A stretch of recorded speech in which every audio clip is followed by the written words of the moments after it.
This is the Ielts listening test. You will hear a number of different recordings and you will have to answer questions on what you hear. There will be time for you to read the instructions and questions, and you will have a chance to check your work. All the recordings will be played once only. The test is in 4 parts. At the end of the test, you will be given 10 minutes to transfer your answers to the answer sheet. Now turn to Part 1.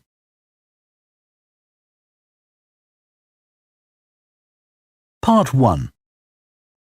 You will hear a man phoning the owner of a holiday cottage. First, you have some time to look at questions 1 to 6.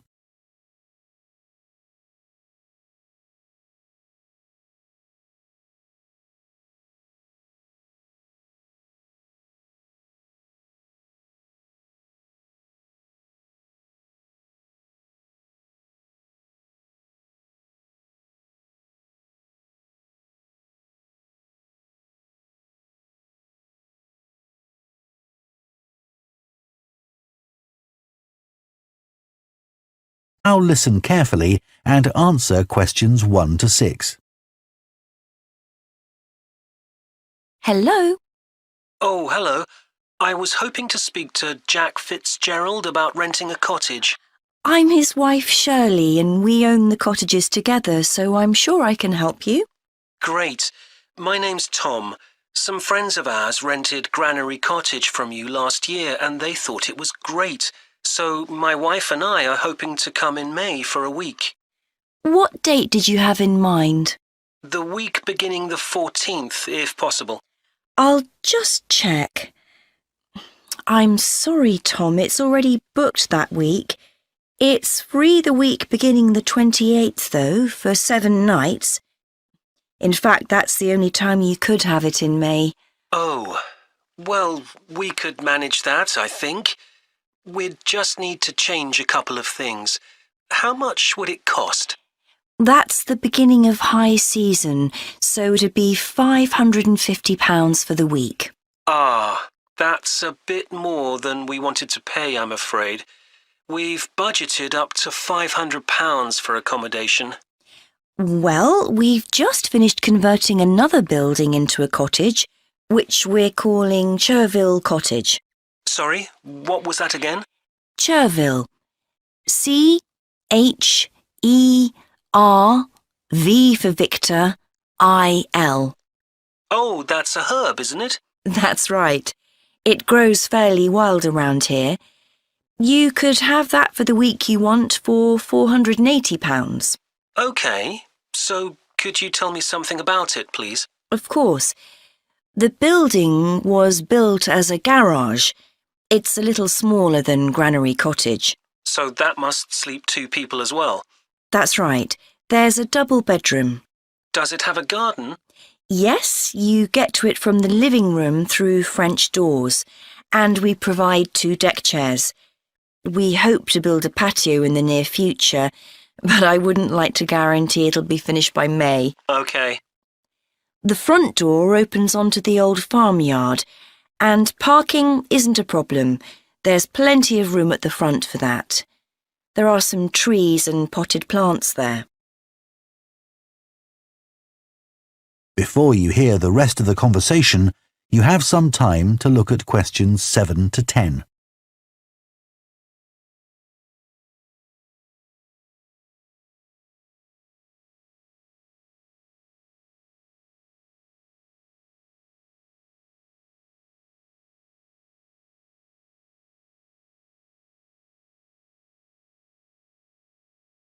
Now listen and answer questions 7 to 10. What about facilities in the cottage? It has standard things like a cooker and fridge, I presume.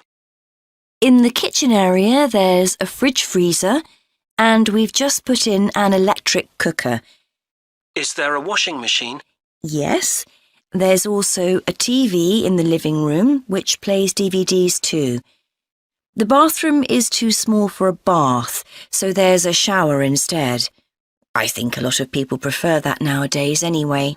It's more environmentally friendly, isn't it? Unless you spend half the day in it. Exactly. What about heating? It sometimes gets quite cool at that time of year. There's central heating, and if you want to light a fire, there's a stove. We can provide all the wood you need for it. It smells so much nicer than coal, and it makes the room very cosy. We've got one in our own house. That sounds very pleasant. Perhaps we should come in the winter to make the most of it. Yes, we find we don't want to go out when we've got the fire burning. There are some attractive views from the cottage which I haven't mentioned. There's a famous stone bridge. It's one of the oldest in the region, and you can see it from the living room. It isn't far away. The bedroom window looks in the opposite direction and has a lovely view of the hills and the monument at the top. Well, that all sounds perfect. I'd like to book it, please. Would you want a deposit? Yes, we ask for 30% to secure your booking, so that'll be £144. And when would you like the rest of the money? You're coming in May, so the last day of March, please. Fine. Excellent. Could I just take your details so that I can... That is the end of part 1. You now have half a minute to check your answers to part 1.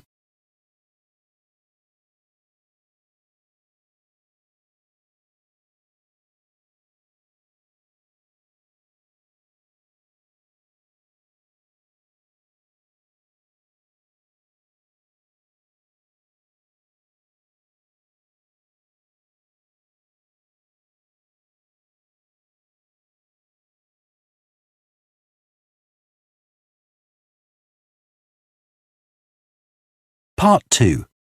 You will hear a town councillor reporting on the local transport network and a recreation facility. First, you have some time to look at questions 11 to 14.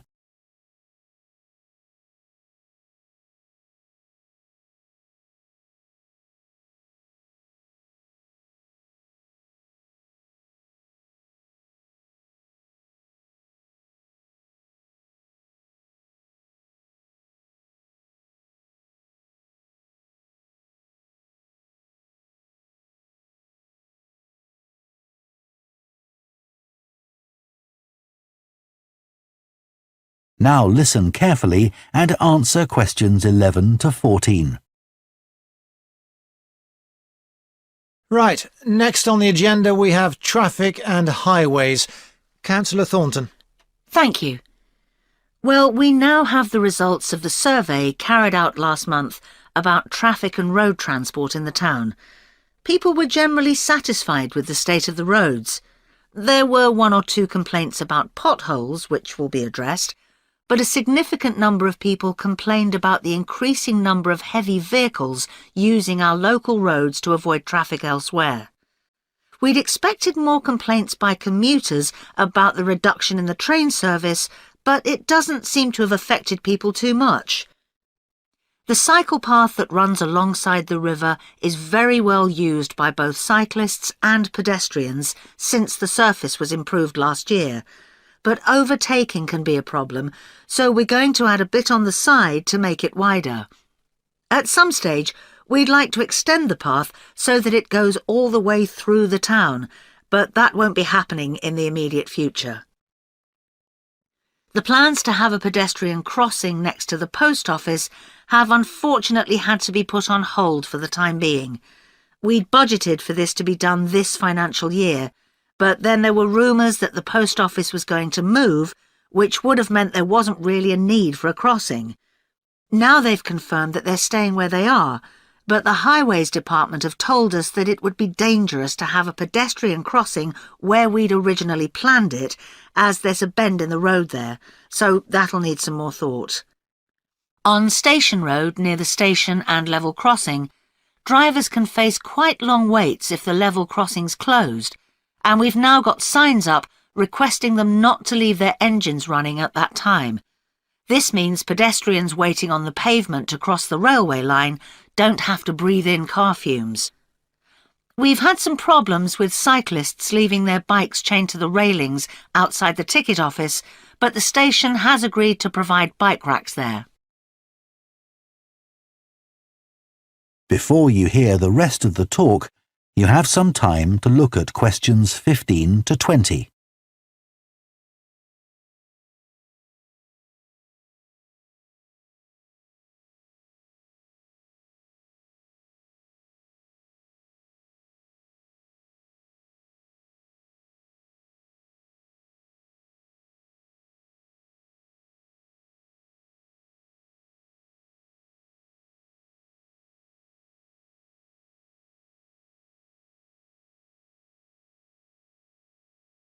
Now listen and answer questions 15 to 20. So next on the agenda is proposals for improvements to the recreation ground. Councillor Thornton again. Well, since we managed to extend the recreation ground, we've spent some time talking to local people about how it could be made a more attractive and useful space.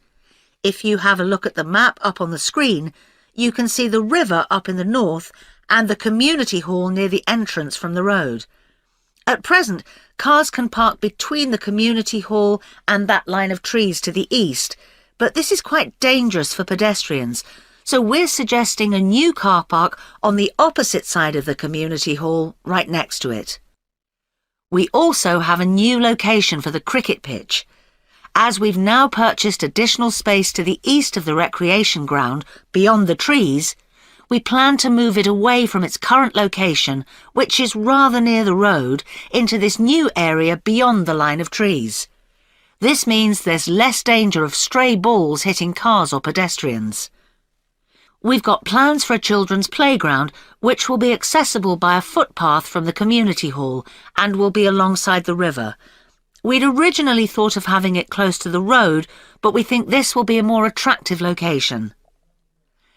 The skateboard ramp is very popular with both younger and older children. We had considered moving this up towards the river, but in the end we decided to have it in the southeast corner near the road. The pavilion is very well used at present by both football players and cricketers. It will stay where it is now, to the left of the line of trees and near to the river, handy for both the football and cricket pitches. And finally, we'll be getting a new notice board for local information, and that will be directly on people's right as they go from the road into the recreation ground. That is the end of part 2. You now have half a minute to check your answers to part 2.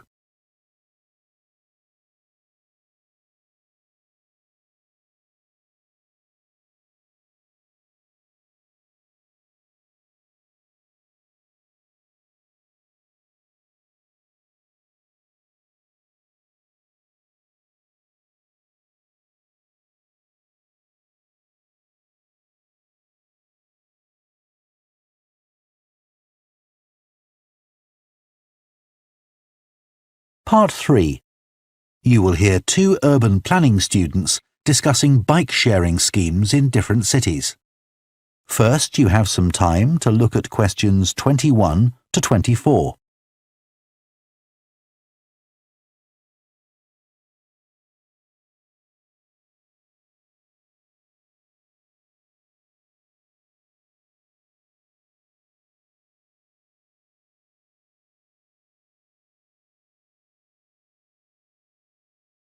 Now listen carefully and answer questions 21 to 24. Now that we've done all the research into bike-sharing schemes in cities around the world, we need to think about how we're going to organise our report. Right. I think we should start by talking about the benefits. I mean, it's great that so many cities have introduced these schemes where anyone can pick up a bike from dozens of different locations and hire it for a few hours. It makes riding a bike very convenient for people. Yes, but the costs can add up, and that puts people on low incomes off in some places. I suppose so. But if it means more people in general are cycling rather than driving, then because they're increasing the amount of physical activity they do, it's good for their health. OK, but isn't that of less importance? I mean, doesn't the impact of reduced emissions on air pollution have a more significant effect on people's health? Certainly in some cities, bike sharing has made a big contribution to that, and also helped to cut the number of cars on the road significantly. Which is the main point. Exactly. But I'd say it's had less of an impact on noise pollution because there are still loads of buses and lorries around. Right. Shall we quickly discuss the recommendations we're going to make? In order to ensure bike sharing schemes are successful? Yes. OK. Well, while I think it's nice to have really state-of-the-art bikes with things like GPS, I wouldn't say they're absolutely necessary. But some technical things are really important, like a fully functional app, so people can make payments and book bikes easily. Places which haven't invested in that have really struggled. Good point. Some people say there shouldn't be competing companies offering separate bike-sharing schemes, but in some really big cities, competition's beneficial. And anyway, one company might not be able to manage the whole thing. Right. Deciding how much to invest is a big question. Cities which have opened loads of new bike lanes at the same time as introducing bike-sharing schemes have generally been more successful. But there are examples of successful schemes where this hasn't happened. What does matter, though, is having a big publicity campaign. Definitely. If people don't know how to use the scheme or don't understand its benefits, they won't use it. People need a lot of persuasion to stop using their cars. Before you hear the rest of the discussion, you have some time to look at questions 25 to 30.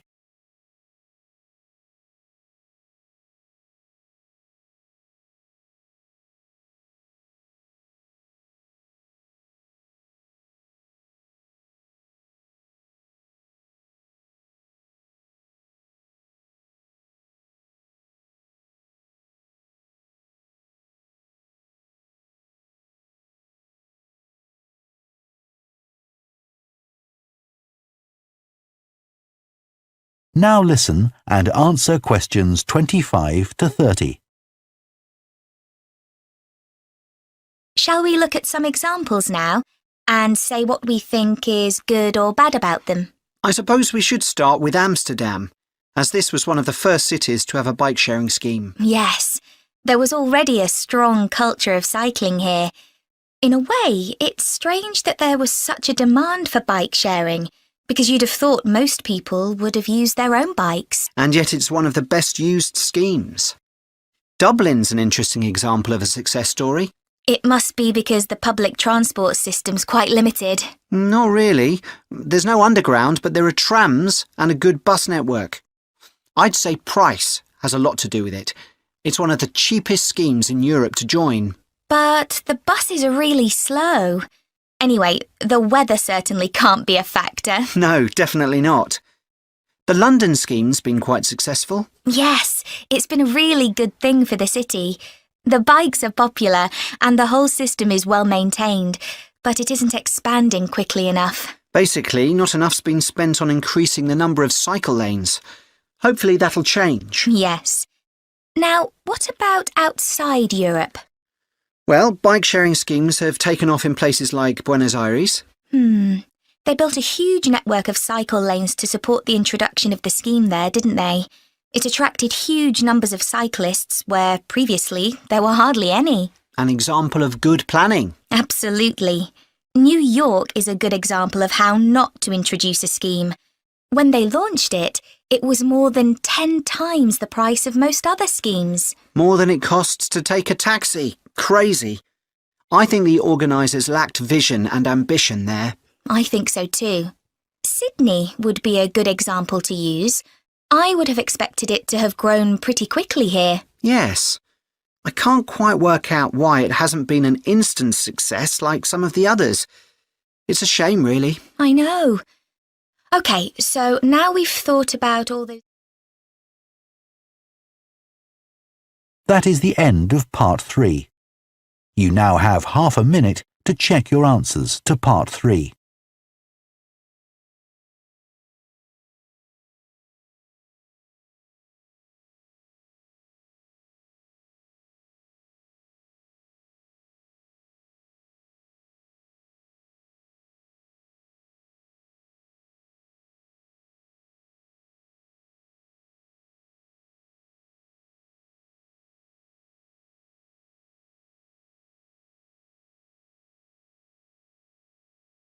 Part 4. You will hear part of an environmental science lecture about a large bird called the dodo, which is now extinct. First, you have some time to look at questions 31 to 40.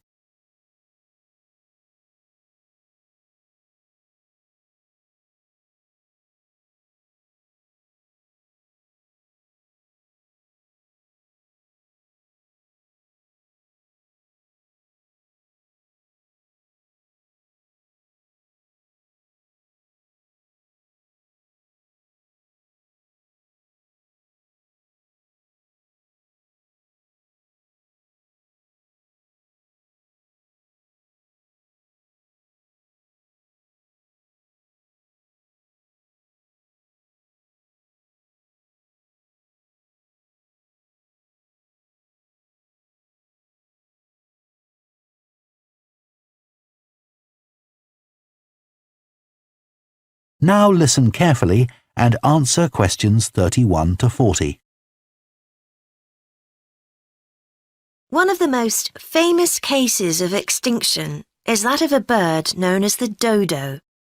In fact, there's even a saying in English, as dead as the dodo, used to refer to something which no longer exists.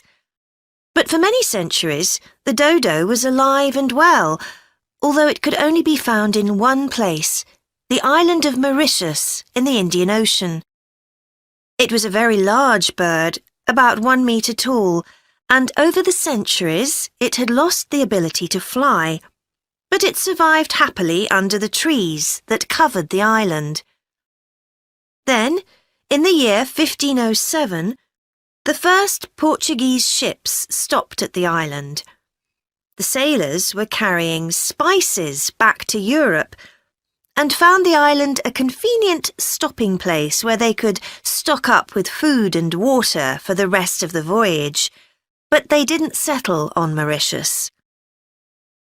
However, in 1638, the Dutch arrived and set up a colony there.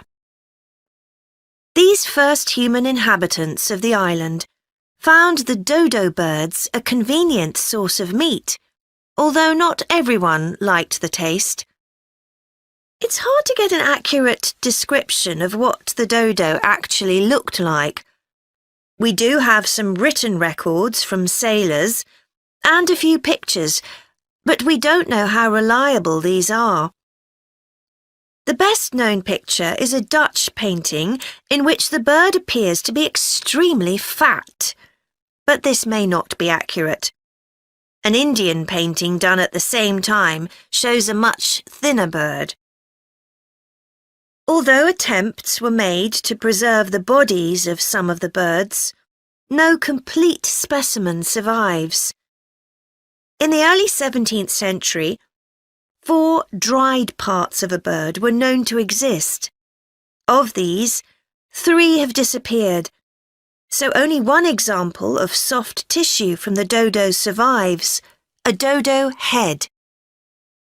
Bones have also been found, but there's only one complete skeleton in existence.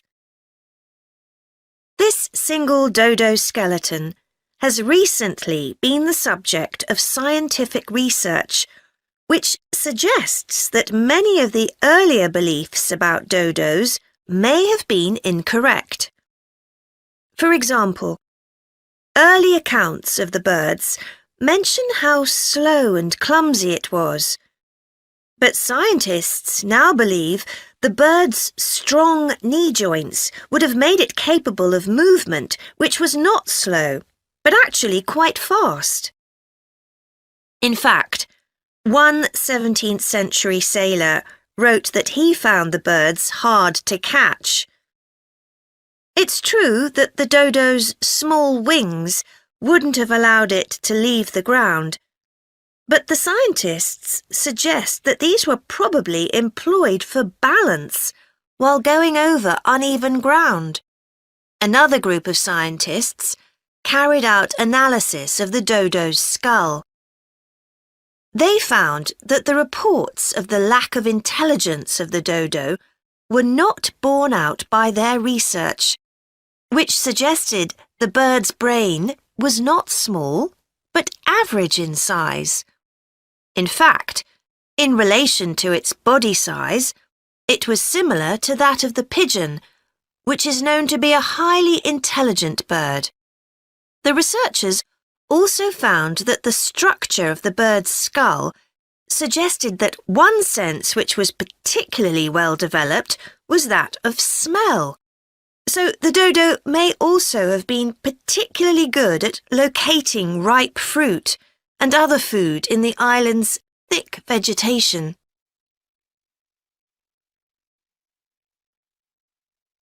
So it looks as if the dodo was better able to survive and defend itself than was originally believed. Yet, less than 200 years after Europeans first arrived on the island, they had become extinct. So what was the reason for this? For a long time it was believed that the dodos were hunted to extinction. But scientists now believe the situation was more complicated than this. Another factor may have been the new species brought to the island by the sailors. These included dogs, which would have been a threat to the dodos, and also monkeys, which ate the fruit that was the main part of the dodo's diet. These were brought to the island deliberately. But the ships also brought another type of creature, rats, which came to land from the ships and rapidly overran the island. These upset the ecology of the island, not just the dodos, but other species too. However, they were a particular danger to the dodos because they consumed their eggs. And since each dodo only laid one at a time, this probably had a devastating effect on populations. However, we now think that probably the main cause of the bird's extinction was not the introduction of non-native species, but the introduction of agriculture. This meant that the forest that had once covered all the island and that had provided a perfect home for the dodo was cut down so that crops such as sugar could be grown. So, although the dodo had survived for thousands of years, suddenly it was gone. That is the end of part 4.